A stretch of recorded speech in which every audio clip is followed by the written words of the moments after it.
maestro Luis Zarzosa Escobedo, un gran amigo del Seminario Interactum, y voy a hacer una brevísima semblanza de la gran trayectoria del maestro Luis.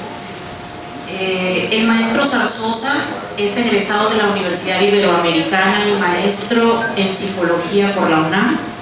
Ha sido profesor en la FES Iztacala, en la UNAM, impartiendo diferentes asignaturas desde 1975. Asimismo, ha impartido un gran número de cursos, talleres y seminarios, tanto a profesores como estudiantes, sobre psicología experimental, comprensión de textos, lectura estratégica, elaboración de tesis, entre muchos otros. Es miembro de varias asociaciones académicas y profesionales. Ha sido un promotor incansable de recursos humanos en licenciatura y maestría, asesorando en más de 40 tesis. Es un lector y escritor crítico del ámbito de la psicología, creador de manuales, artículos y capítulos formulados con una visión crítica, proponiendo así una formación mucho más congruente tanto en lo teórico como en lo metodológico de niveles profesionales de nuestra disciplina.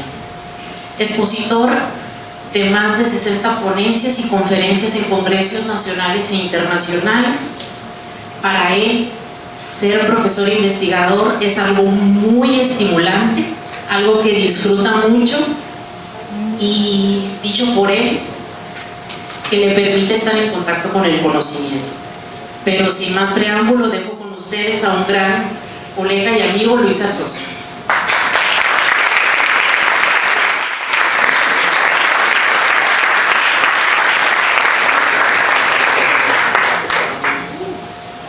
Hola, buenos días. Buenos días.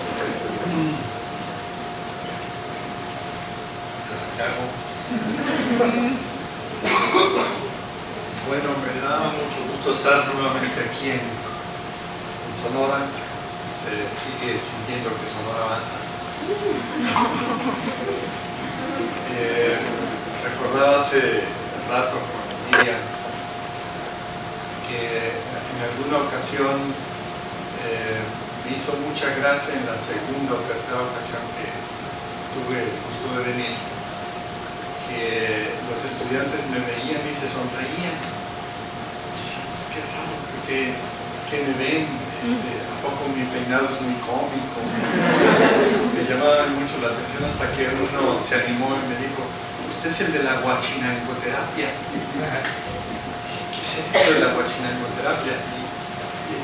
Lo que pasó es que en una ocasión previa habían filmado una plática donde criticaba yo la delfinoterapia. Y decía, bueno, pues si existe la delfinoterapia, ¿por qué no existe la huachinangoterapia? Y entonces era esa situación como para mostrar de manera caricaturizada que muchas veces caemos en la creencia de cosas que en realidad no tienen mucho fundamento, ¿no?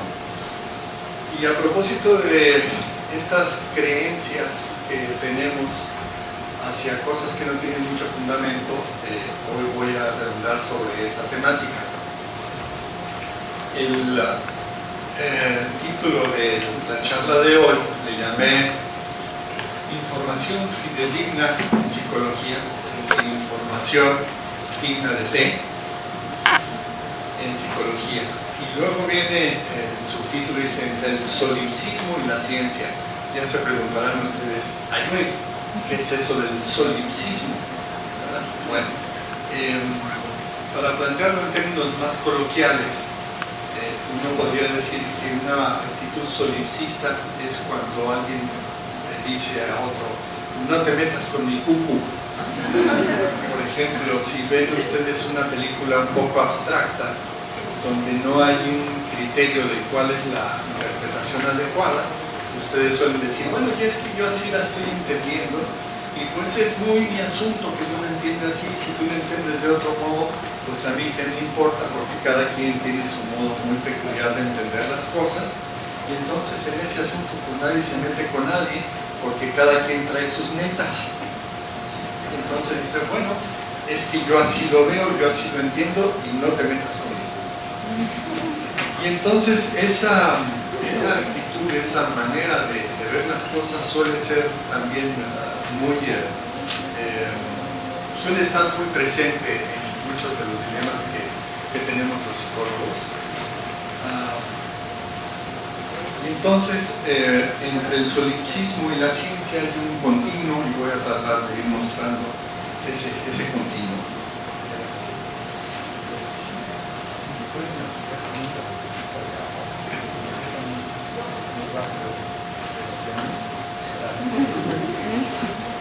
Okay.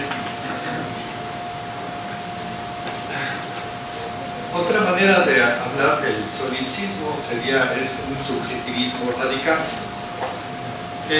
Los otros puntos que no aparecían es la psicología popular, que es el conocimiento que se cuela por la manera en que uno habitualmente escucha hablar de la psicología, lo que la gente popularmente espera o cree que sabe hacer el psicólogo, lo que debe estudiar los cochambres de la mente, ese mundo oscuro y misterioso que reside en el cerebro de cada quien, y entonces ahí se nos cuela mucho de la psicología popular.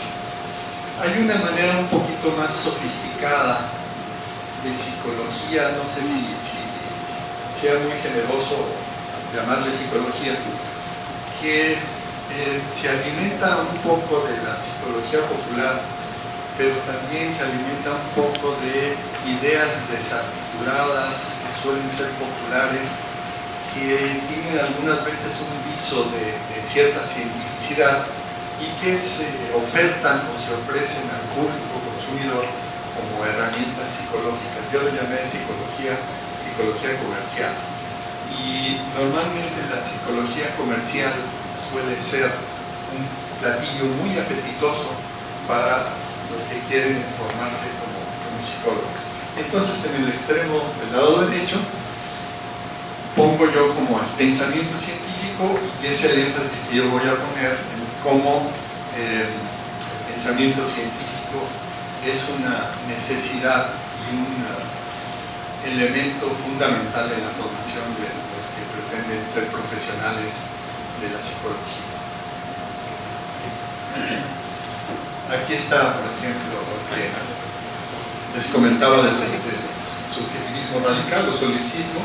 Yo así lo veo y eso es lo que cuenta. Y esto de acá es: no te metas conmigo. Para que no se les olvide ese asunto. En la psicología popular, normalmente toma cuerpo toda la cantidad de mitos y fantasías que la gente se imagina. Y como uno también es gente, te pueden tomar desprevenidos todos los mitos y fantasías de la mente, y eso puede contaminar mucho la formación que se recibe en la escuela.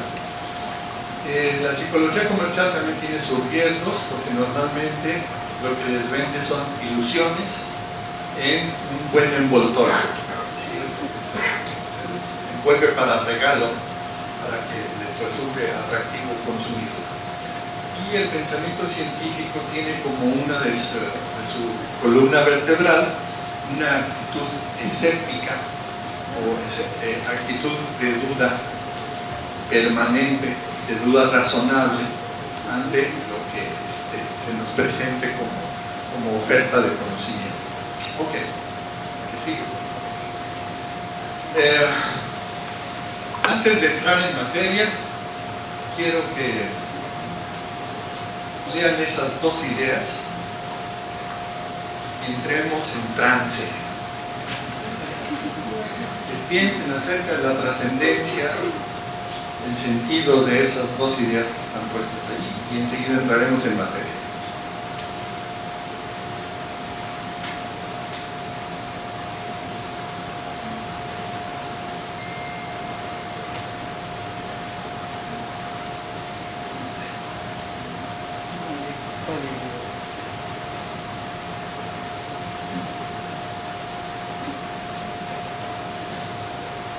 Yo soy de la opinión que el pensamiento científico es el invento más portentoso que ha podido generar el ser humano.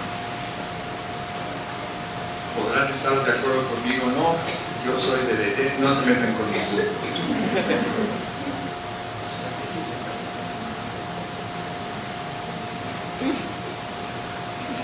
Okay. Bueno, veamos más o menos cómo, en términos muy sencillitos, cómo se va construyendo el conocimiento científico. Por ejemplo, el conocimiento científico tiene como uno de sus rasgos la naturaleza acumulativa del conocimiento. No son fragmentos, sino que se va articulando gradualmente conforme se avanza en la acumulación de evidencia obtenida de manera fiable. Entonces, normalmente solemos hacer una buena observación o realizar un experimento y reunimos evidencia, por eso la represento con una bolita. Ok, luego realizamos más experimentos, vamos teniendo más evidencias, se van juntando bolitas. Entonces, en la medida en que se van juntando bolitas, pues hay necesidad de ir articulando las bolitas. Y eso ya nos obliga a tener ciertas reglas. Primero, de cómo nuestras evidencias fueron obtenidas de una manera que nos despierte, nos dé confianza acerca de su validez.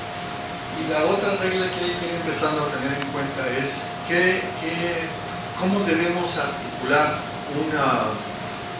una formulación, un planteamiento teórico que con coherencia y con fortaleza le vaya dando unidad a esas bolitas. Bueno, tenemos ahí, por ejemplo, ya un triángulo que puede funcionar como una especie de modelo que articule observaciones que fueron obtenidas con anterioridad. Entonces podemos unir los puntos y plantear una teoría o un modelo de acuerdo a ciertas reglas.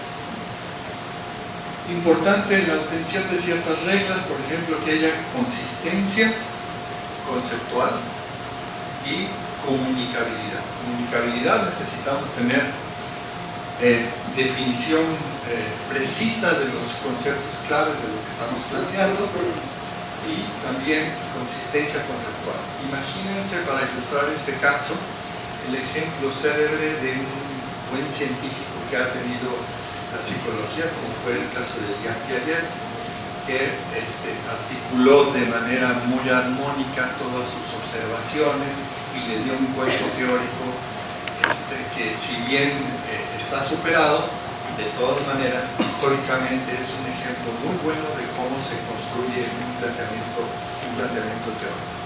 Bueno, ¿a qué sigue, por favor?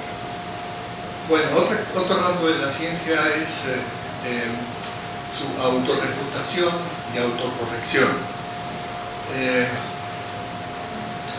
Para unir los tres puntos de nuestras evidencias empíricas, nuestras evidencias de fenómenos de la naturaleza, podemos recurrir a diferentes modelos, por eso están representados con diferentes figuras geométricas. En los 6 casos hay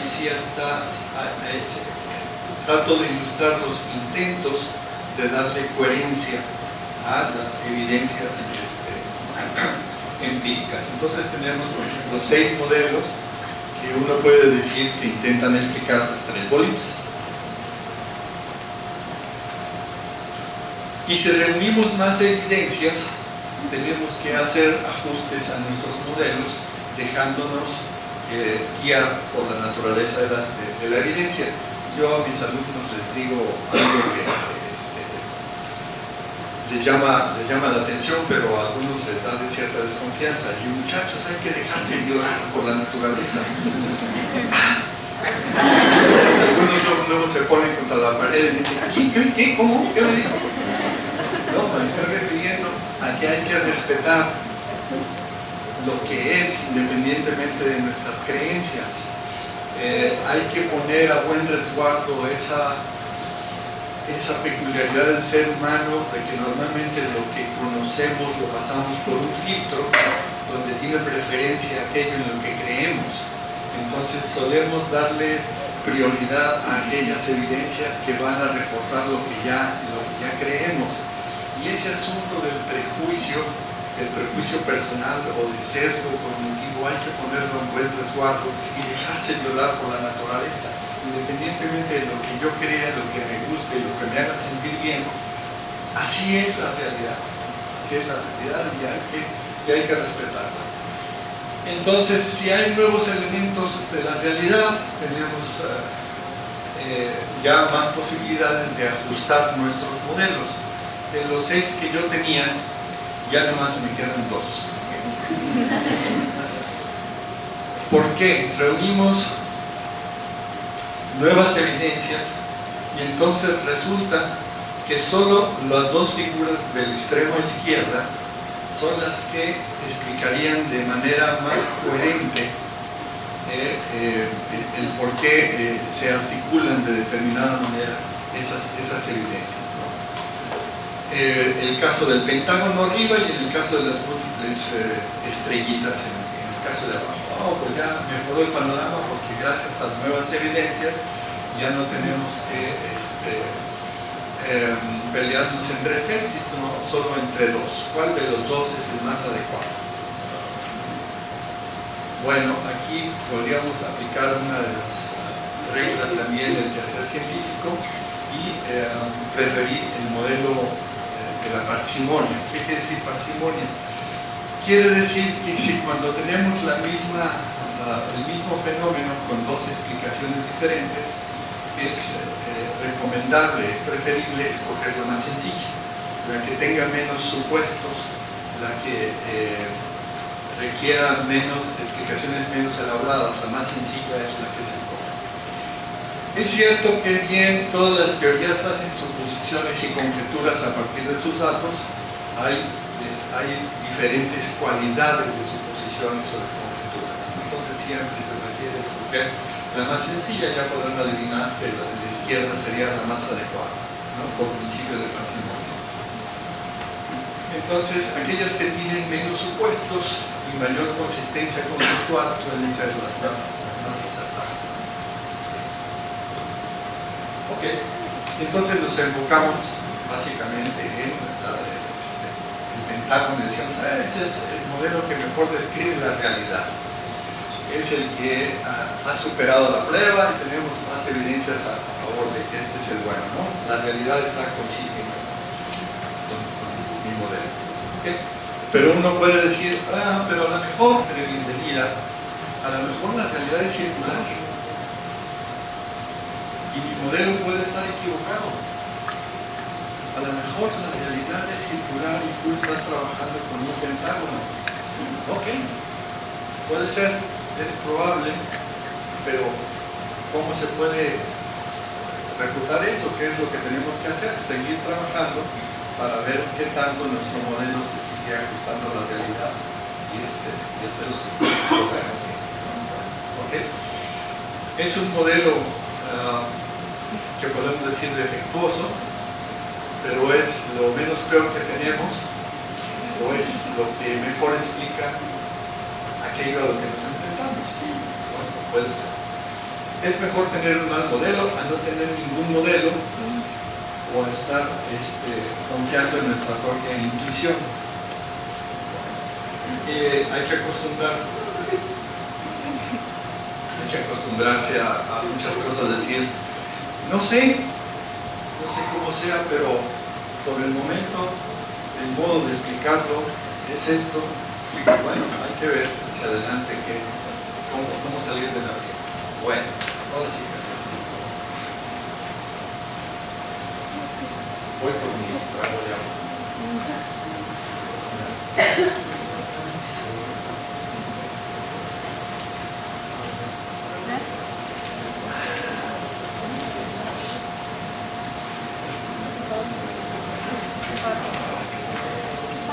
Bueno, esta diapositiva, entre abogados o entre científicos teóricos. ¿Qué quiero ilustrar? ¿Qué quiero mostrar con esta idea? Que la actitud científica contrasta contra otros modos del quehacer humano. Y quiero contrastarla con el modo en cómo operan los abogados. Pero cuando hablo de abogados también trato de pensar en algo más que abogados, es decir, cómo operamos de acuerdo a nuestro buen sentido común y cómo no operamos, cómo no funcionamos de acuerdo al pensamiento científico. Entonces vamos viendo algunos contrastes entre el modo de operar del abogado y del científico. El abogado, por ejemplo, trabaja con el principio de la presunción de inocencia. ¿Sí saben a qué se refiere ese principio? Todo el mundo es inocente hasta que no se demuestre lo contrario. ¿Qué nos ocurre a veces con ese principio? Que a veces tenemos la certeza de que alguien es culpable, pero como no se le pudo demostrar de acuerdo a criterios jurídicos, me lo dejan libre. ¿Sí? Entonces, no se pudo demostrar su culpabilidad, por lo tanto, está libre.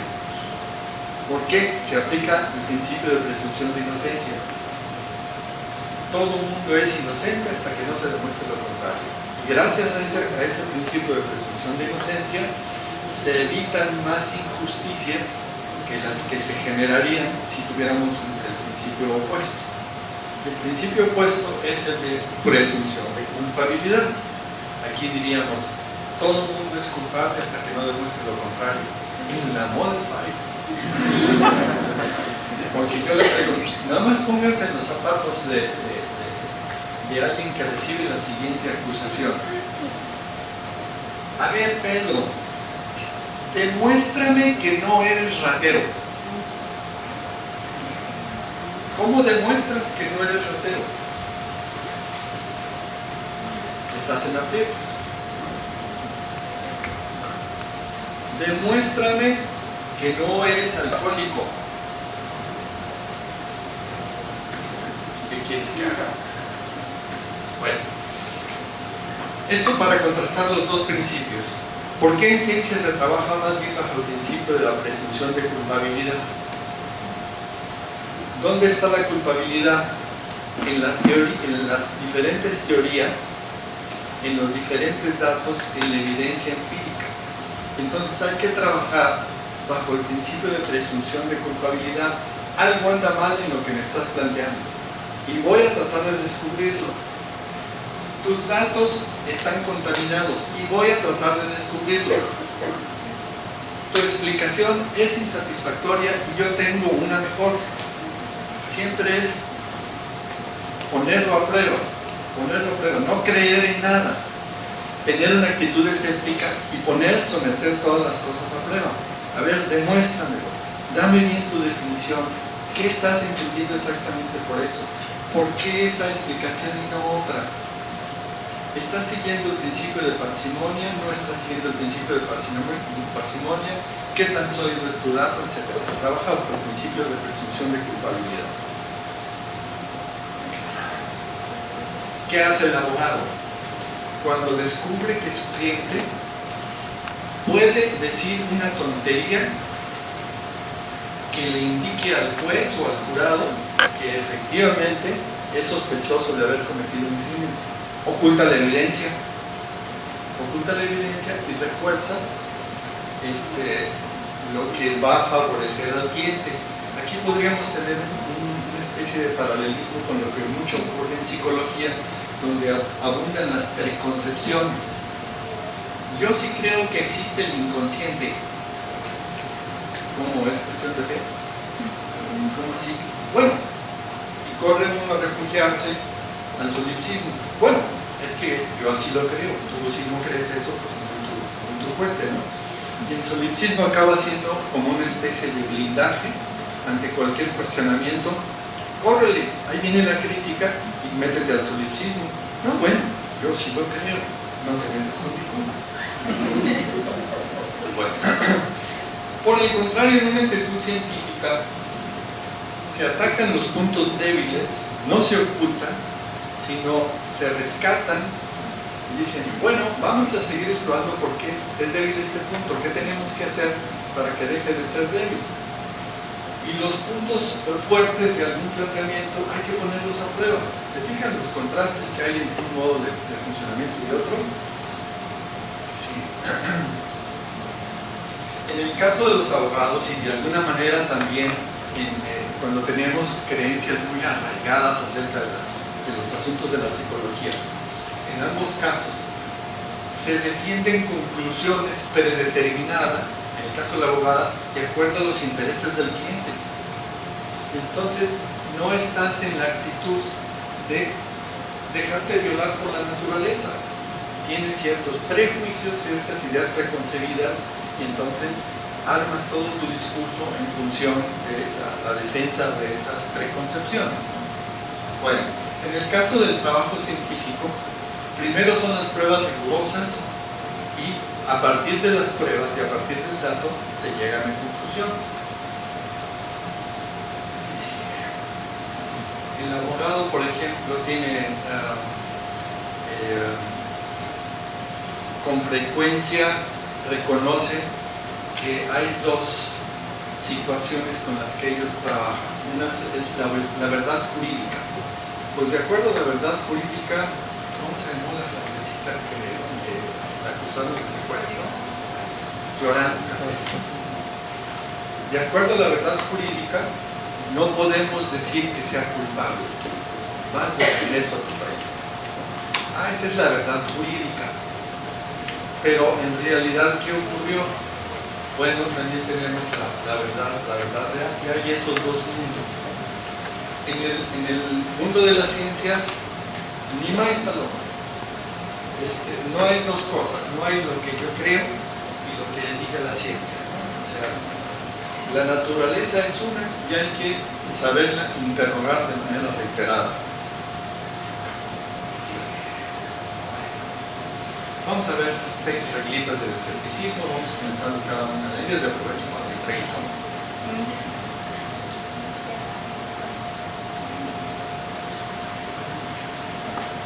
La fuente. Ya se me rompió la fuente.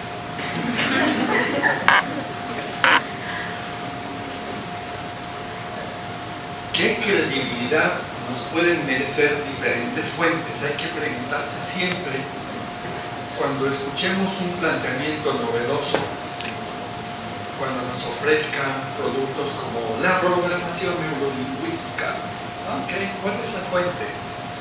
¿De dónde viene eso? Escuché no hace mucho en el radio, en la universidad fulana de tal encontraron hicieron una investigación muy interesante y encontraron que las mamás que han amamantado a sus hijos van a tener después niños más inteligentes. ¡Wow! Información, la fuente es básicamente periodística. ¿Por qué hay que tomarla con muchas reservas? Porque el periodista no está pensando en encontrar la verdad. El periodista, aquella información le sonó atractiva y sirve para sus fines. ¿Cuáles son sus fines? El rating, la audiencia. Mientras más gente lo escuche, mejor. Entonces, ese filtro, ese valor del periodismo hace que filtren determinada información, pero es una información que ya puede venir contaminada precisamente por los valores del periodista. Él está buscando fundamentalmente el rating, se maneja bajo ese valor. Los científicos se manejan bajo otros valores, el valor de la verdad, el valor de la presunción de culpabilidad. Bueno, ¿cuál es la fuente? Voy a los libros de superación personal o a la psicología comercial. Aguas, porque muchas veces esos libros obedecen a leyes del mercado. El que publica un asunto así está preocupado, un editorial está fuertemente influida por preocupaciones de oferta y demanda, y si va a ser negocio o no va a ser negocio lo que va a publicar. Entonces recibe algún escrito, una propuesta para un libro y se pregunta, ¿hay mercado?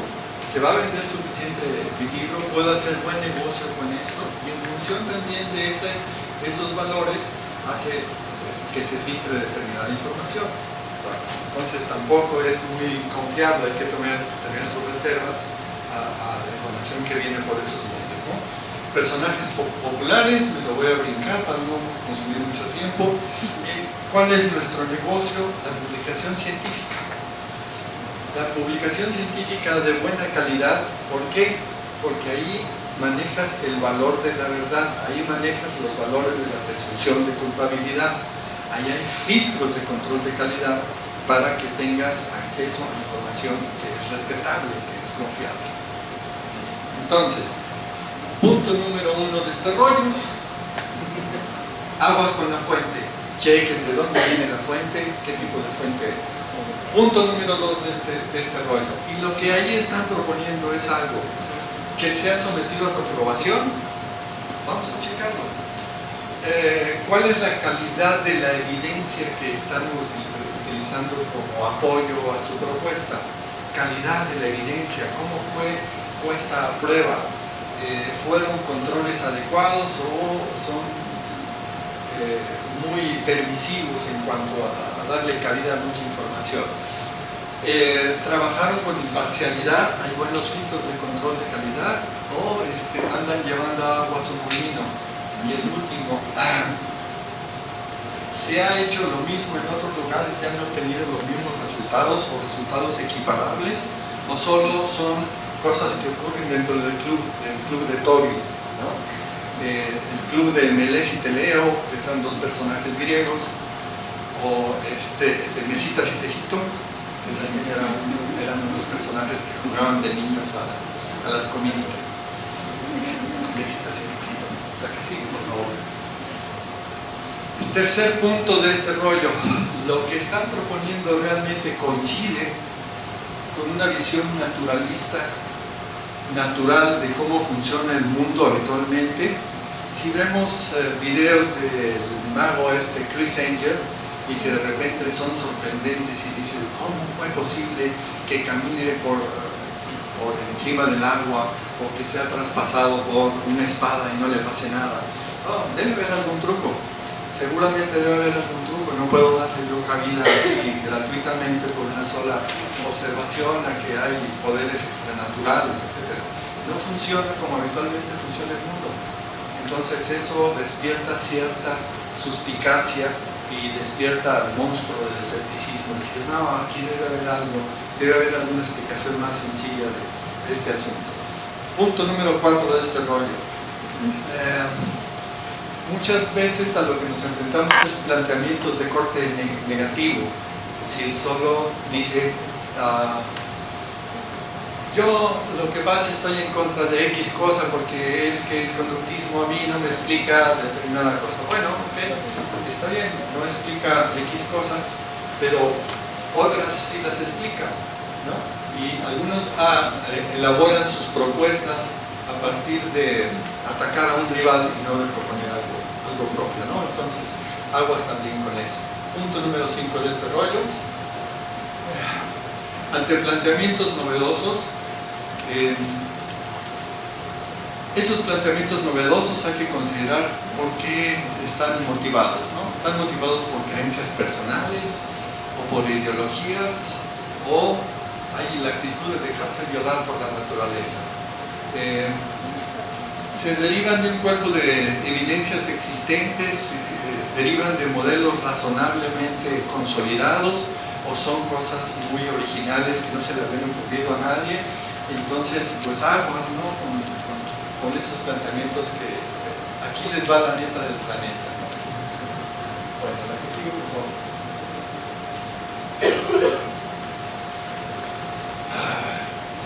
Y último punto, sexto punto de este rollo. Las evidencias usadas como apoyo son casos o anécdotas para apoyar creencias particulares. Los datos son consonantes, quiere decir coinciden, son armoniosos, se pueden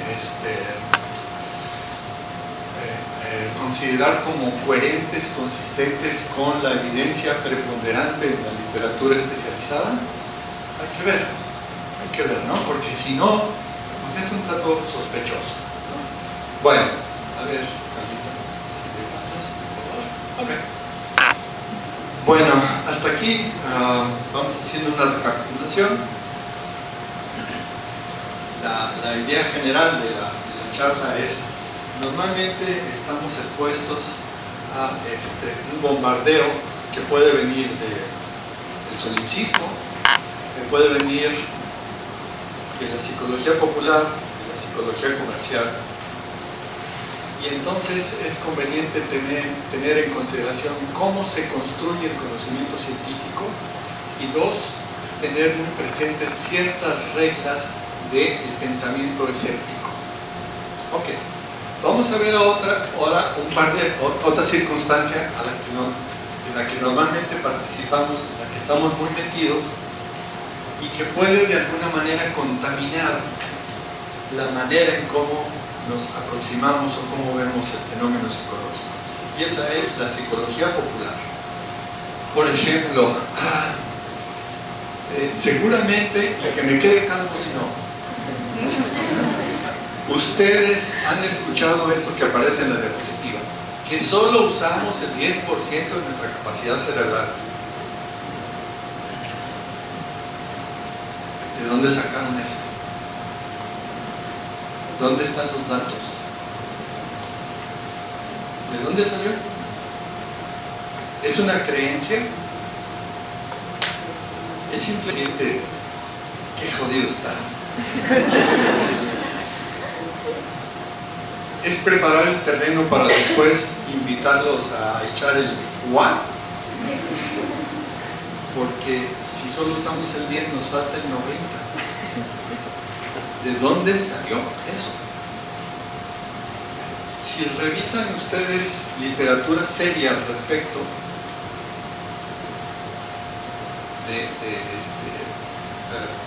de la neurociencia, no hay nada que indique que solo se esté usando un 10%. El dato no es consistente, pero en la creencia popular, cómo les encanta asombrar a la gente, asustarla de que solo usamos el 10% de nuestra capacidad. Porfa. Otro de los mitos que vivimos constantemente, ese ocurre mucho en situaciones de enseñanza. Si yo ya se lo expliqué, el otro yo lo aprendí, ya me voy. Ya le dije cómo era, y el otro ya lo aprendió. Pues no es así. Como decía Confucio, si lo escucho lo olvido, si lo veo lo puedo recordar, pero si lo hago lo aprendo. Y cuando uno observa todas nuestras situaciones de enseñanza, parece que Confucio fue a mingar a su chave. Nadie pela a Confucio. Y el mito fundamental es: enseñar significa casi mostrar, como enseñar la lengua. Entonces, como ya te expliqué, como ya te dije, pues ahora la responsabilidad es tuya. Y yo supongo que si aprendes ya es o no aprendes, va a ser tu rol, ¿no? Es otro de las mitologías populares, ¿no? Cuando muchas veces uno pone a los estudiantes ante la situación de decir: oye, necesitamos atacar el problema de la violencia dentro de la familia. Los papás madrean mucho a los chiquillos en la pegada. Un taller, una plática. Sí. Y entonces van y les dan la plática a los papás y no anden así, ¿verdad? Que es muy fuerte. Sí, ya no lo voy a hacer, me siento culpable.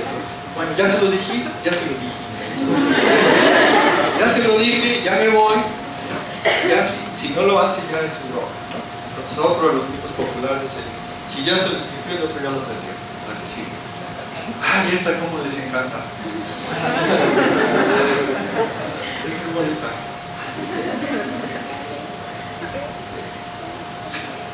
De repente uno participa en discusiones acerca de problemas sociales, ¿no? Que si la corrupción, y que si el bajo nivel académico que tenemos en México, etc.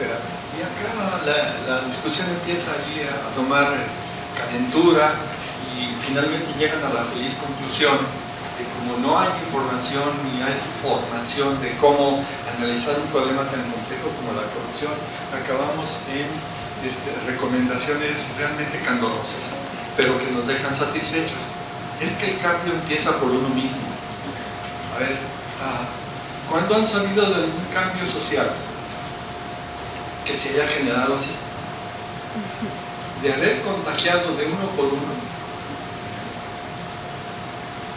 esta idea de que el cambio empieza por uno mismo, y andar exhortando a la gente al voluntarismo y a que diga, igual que Lupita D'Alessio, hoy voy a cambiar. ¿Cómo? ¿Saben de algún cambio social importante que se haya producido de esa manera? Ninguno. Pero es psicología popular.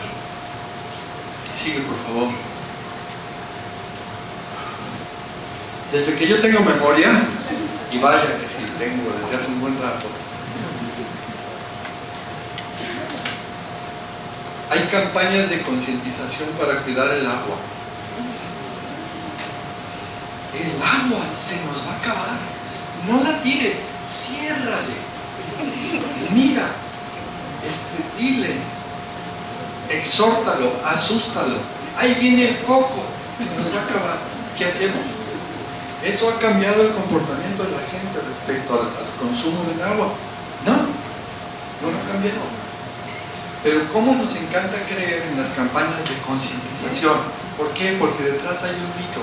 En la medida en que tomes conciencia, vas a cuidar el agua. Y si cuidas el agua, es que ya tomaste conciencia. ¿Y cómo sé que ya tomaste conciencia? Porque ya cuido el agua. ¿Y por qué cuidas el agua? Porque ya tomé conciencia. ¿Y cómo sé que ya tomaste conciencia? Y al infinito y más allá.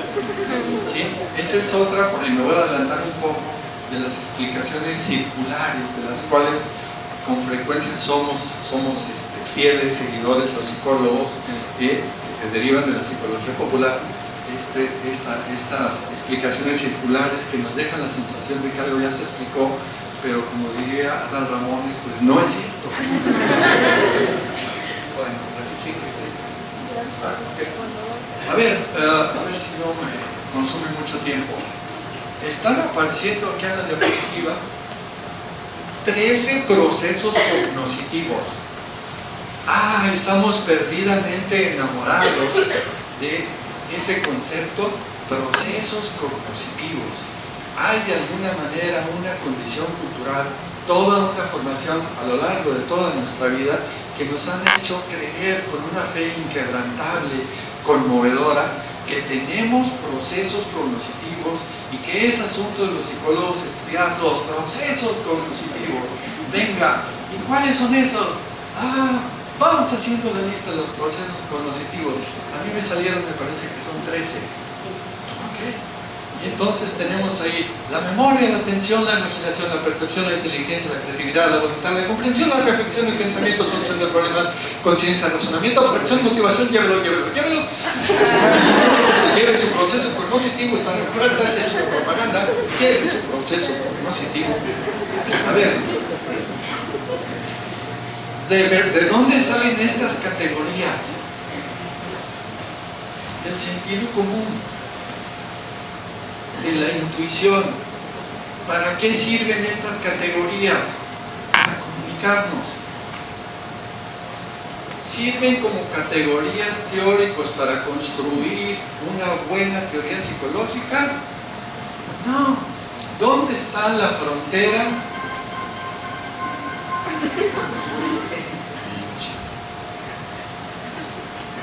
Perdón, uno también está expuesto a esta clase de trampitas.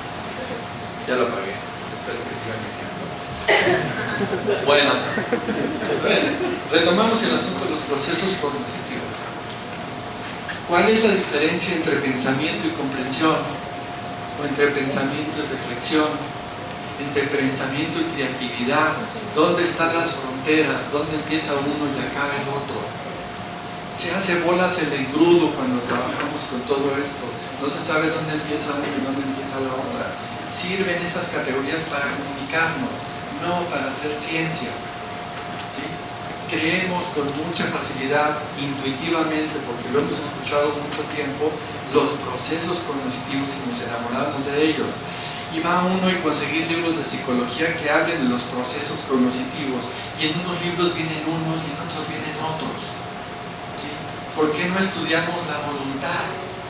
¿Por qué ya no hay libros de psicología que se dediquen a estudiar la voluntad? ¿Por qué la voluntad no y el pensamiento sí? Misterio. Aquí sigue, pues.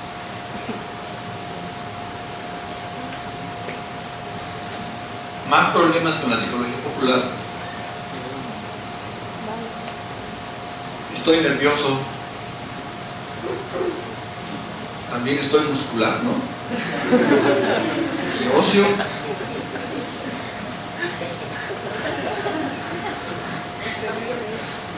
Tenemos un aparato cognitivo.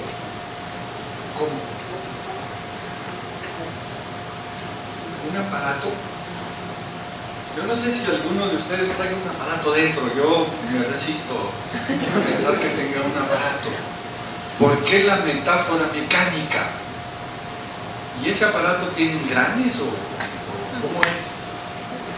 ¿Tiene bandas y la energía le viene del sol o necesita gasolina? ¿Cómo está el aparato cognitivo? ¿Por qué seguimos metáforas del mundo físico, del mundo de la mecánica, si al mismo tiempo estamos reconociendo que nuestro comportamiento psicológico no es algo del mundo físico? Y entonces, si no es algo del mundo físico, ¿por qué estamos hablando de un aparato que tiene diferentes módulos y que hay que estudiar la interacción entre diferentes módulos del aparato? Pero es psicología popular profundamente arraigada, son creencias. Ya podemos recordar, si de veras estoy haciendo mella en sus intuiciones, ya podemos recordar los principios que mencioné del pensamiento científico. ¿Cómo así que tenemos un aparato? ¿De dónde salió eso? ¿Cómo? ¿No hay un problema?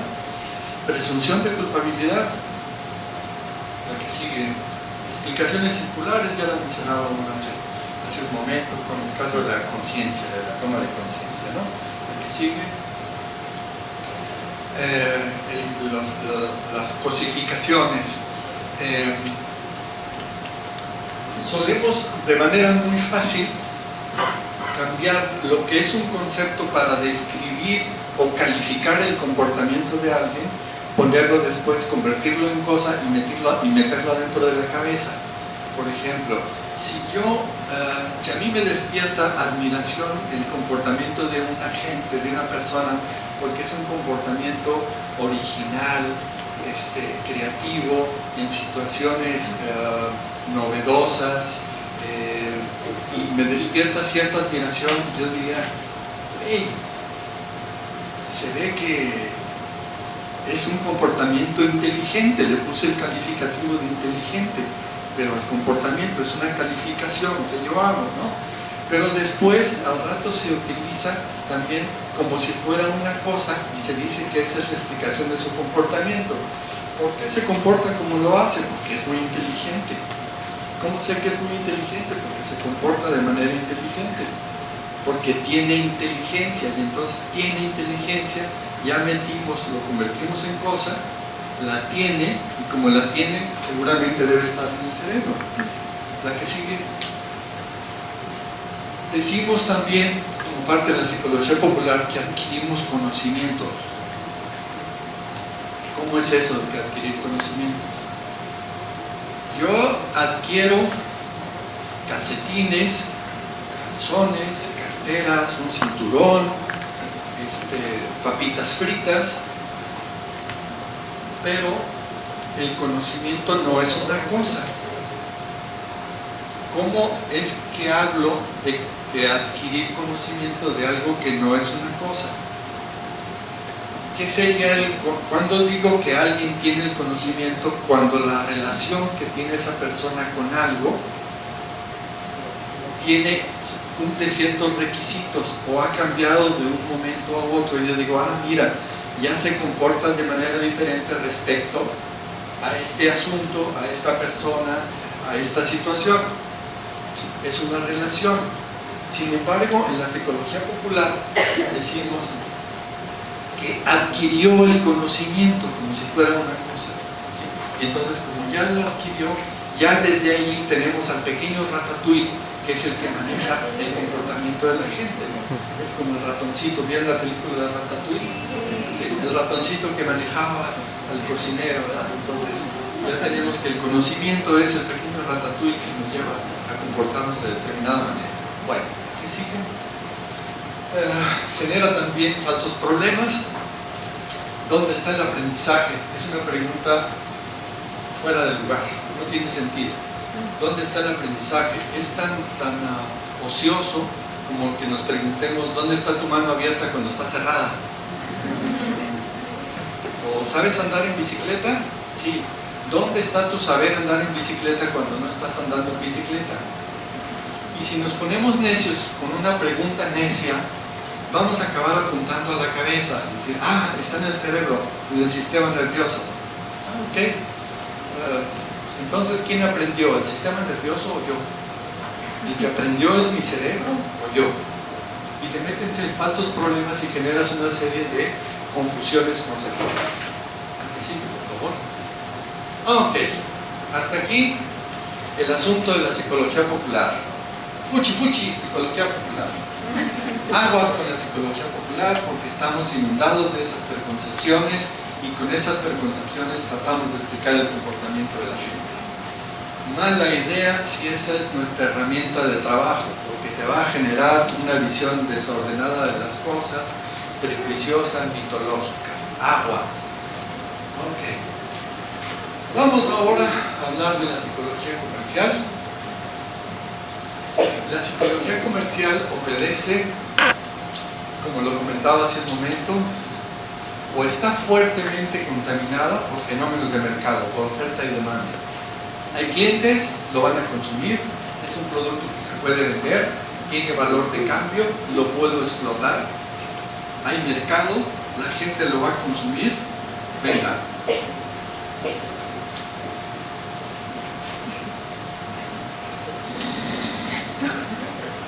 No se duerma, joven. Pues no esté tan aburrido. Bueno, está sujeto a oferta. También otro aspecto importante es la mercadotecnia. En el caso de la medicina, no sé si hemos oído con frecuencia las críticas a los productos milagro. Esta medicina hace que se cure el cáncer. Esta medicina es la neta del planeta en contra de la diabetes, ¿sí? Y si tú andas consumiendo estas semillitas que las pones en agua y les echas agua de horchata combinada con agua de tamarindo y un toque de agua oxigenada, con eso haces gárgaras y productos milagro. ¿Y por qué los productos milagro funcionan o tienen buenas perspectivas? Porque las malditas compañías farmacéuticas están empecinadas en ocultarnos que este producto milagro nos va a solucionar el problema, y a ellos no les conviene que se sepa porque entonces perderían mucho dinero. Pero aquí está la neta del planeta. Ok, producto milagro, va. Y en psicología ocurre también algo parecido. De repente les aparecen las ofertas milagro que les prometen que van a solucionar muchos problemas. Bueno, ok, tienen una presentación atractiva y hay una relación costo-beneficio. Déjenme, les platico una experiencia interesante. ¿Otro traguito?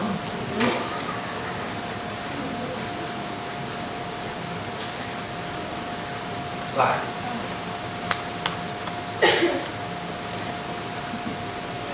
Hace algún tiempo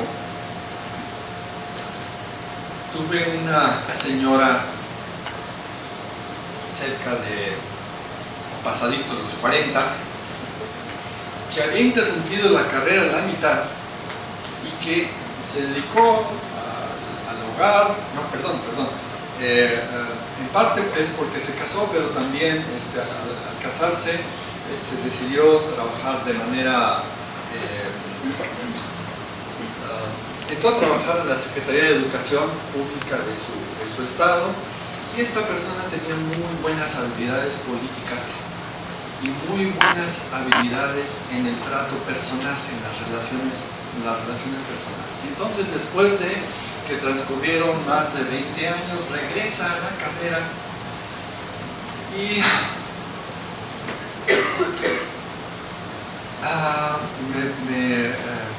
es mi alumna, y dentro del curso un día me dice: maestro, ¿y no tiene contemplado en el plan de su materia que veamos el tema del superaprendizaje y la sugestopedia?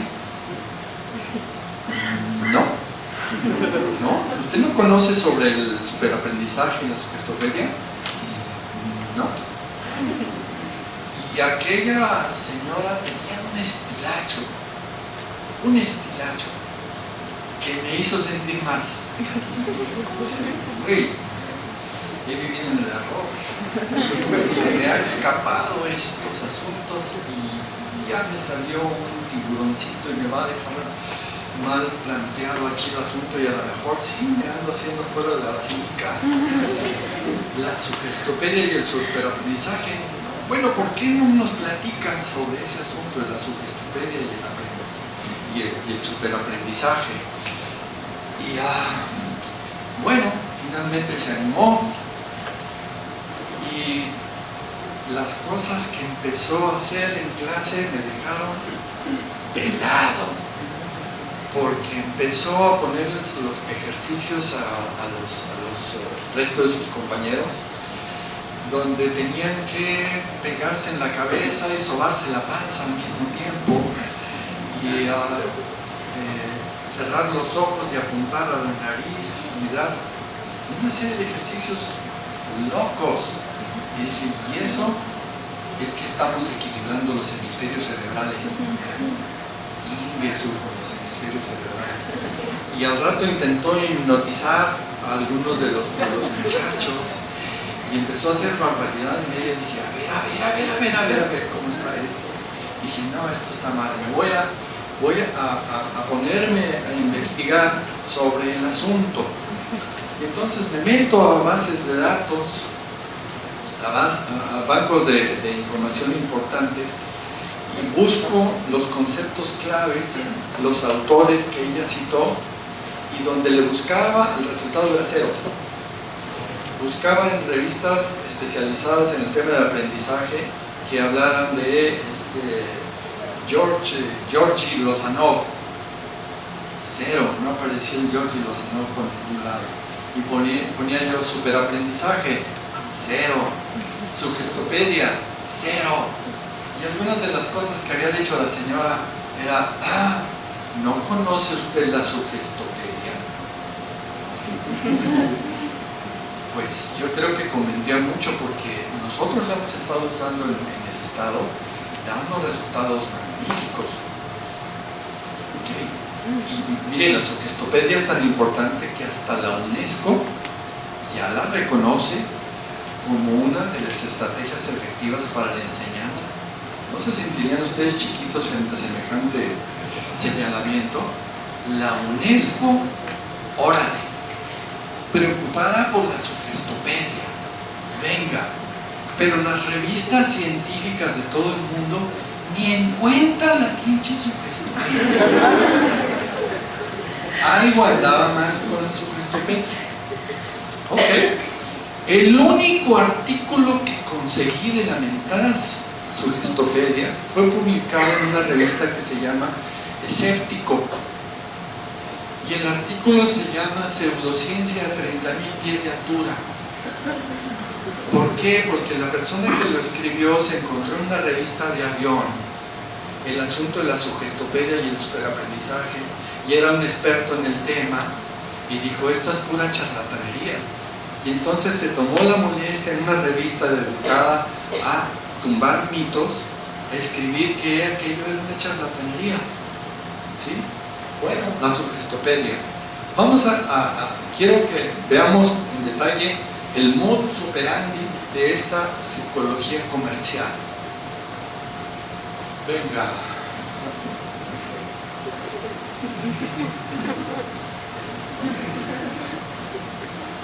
Bueno, ya más a fondo, ya buscándole más en literatura popular, bueno, vamos viendo qué es eso del superaprendizaje y la sugestopedia. ¿Qué decían ahí? Venían premisas como las siguientes.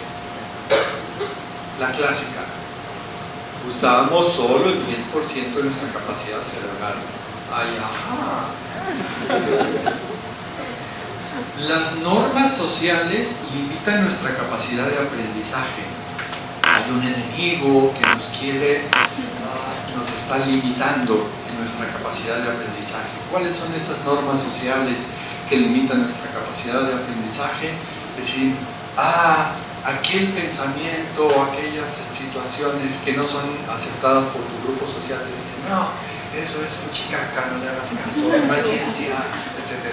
No me limites, no me limites. ¿Qué otra limitación hay? Si es intuición y sentimiento, no le hagas caso, vivimos en un mundo de la racionalidad. Ok.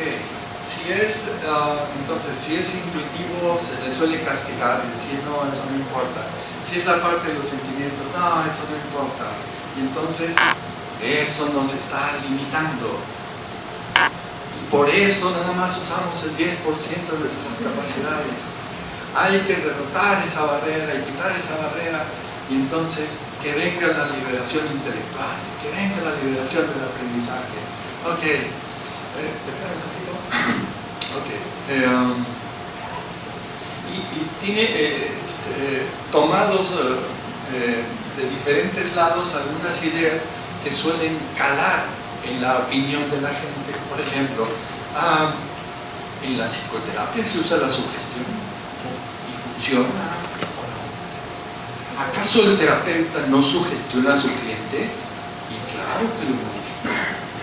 Sí, vamos a utilizar la sugestión como funciona en la psicoterapia, pues vamos a traerla a las situaciones de aprendizaje y vamos a poner, como puso aquella señora a mis alumnos, a decir todos en coro, sí puedo, es fácil y lo voy a lograr. Venga todos, sí puedo, es fácil y lo puedo lograr. Sí puedo, es fácil y lo puedo lograr. Y estaban todos muy entusiasmados y haciendo sus ejercicios de rascarse la panza y pellizcarse la nalga. ¿Por qué? Porque de esa manera estaban liberando las barreras que limitaban su aprendizaje. Okay. Bueno, y todo con la finalidad de que utilicemos más del 10% de nuestra capacidad de aprendizaje. También, ¿qué otras cosas que la mente percibe inconscientemente? Y que no todos aprenden de la misma forma. Esa es una idea que también, como les gusta, ¿no? Las diferentes estilos de aprendizaje, y que hay un aprendizaje que unos somos más visuales y otros más auditivos y que otros más kinestésicos, y que no sé qué. ¿De dónde sacan eso? Pero es una idea atractiva. ¿Se fijan? Es una idea atractiva. Pero es muy genérica, es muy superficial, pero prende. Hay oídos receptivos a esas ideas. No todos aprenden de la misma manera y contamos con inteligencias múltiples. Ok, suena bien, ¿no? Suena bien. Si tenemos problemas con el concepto de inteligencia, sobre todo sacado de la psicología popular, y en la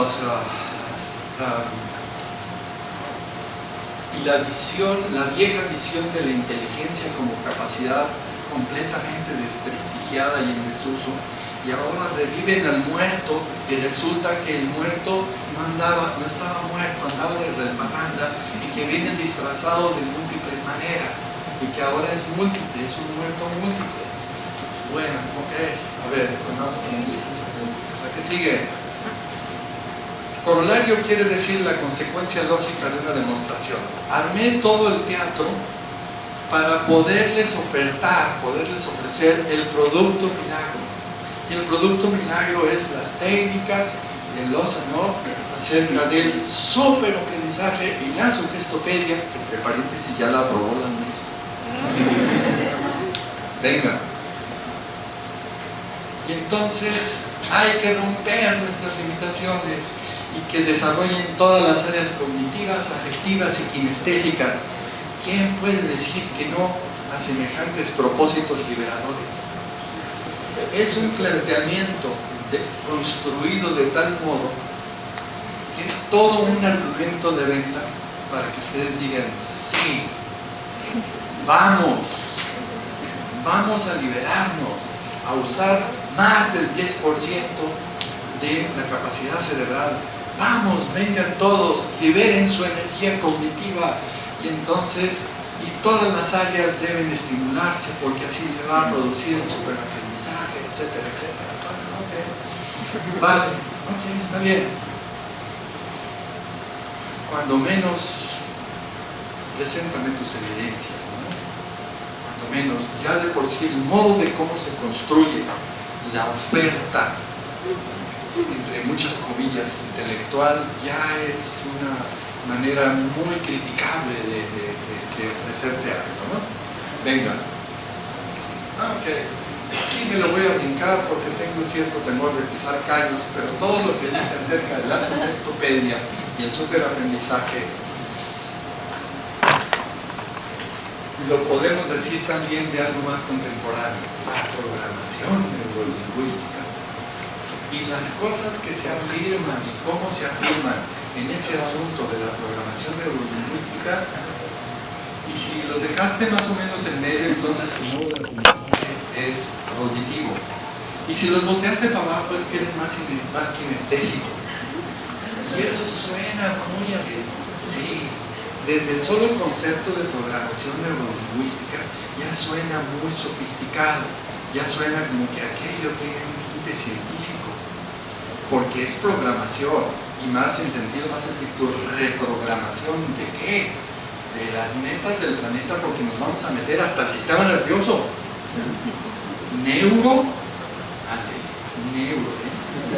y lingüístico, hágale, neurolingüístico. Y allí uno puede preguntarse cualquier cantidad de cosas, desde cómo están construidas sus premisas, cuál es el conjunto de datos que apoyan lo que ellos están proponiendo, de dónde surgió, cómo surgió, cumple con los requisitos de la ciencia, de cómo se va construyendo el conocimiento científico. No. Y si le aplicamos las 6 reglas del escepticismo, les aseguro que prueba no superada. Difícilmente van a ser pruebas superadas. Bueno, ¿a qué significa el método? Ok. ¿Por qué es importante entonces considerar este ambiente al que estamos expuestos los psicólogos? Porque si de algo estamos surgidos para quitarle el halo de charlatanería que tiene la psicología, de magia, es precisamente de conocimiento sólido, de formación metodológica y científica sólida, porque eso es lo que nos puede permitir trabajo efectivo y profesional y hasta ético. Quédense con este pensamiento. Esta es la diapositiva final. Pasamos a la sesión de diálogo con ustedes. Quédense con este pensamiento que es un pensamiento ajustado, robado de Winston Churchill, pero adaptado a la situación de la ciencia. ¿Qué decía Winston Churchill? Decía que la democracia era el peor de los sistemas políticos, con excepción de todos los demás. Y a mí me pareció que esa era una idea genial del buen Winston Churchill, que se podía ajustar también al modo de conocimiento científico. Critiquen en todo lo que quieran, hay que seguir las propias reglas del método científico para aplicárselas a sí mismo. Y me quedaría yo con el pensamiento ajustado de Winston Churchill y decir, ok, el método científico es el peor de los modos de conocimiento, con excepción de todos los demás.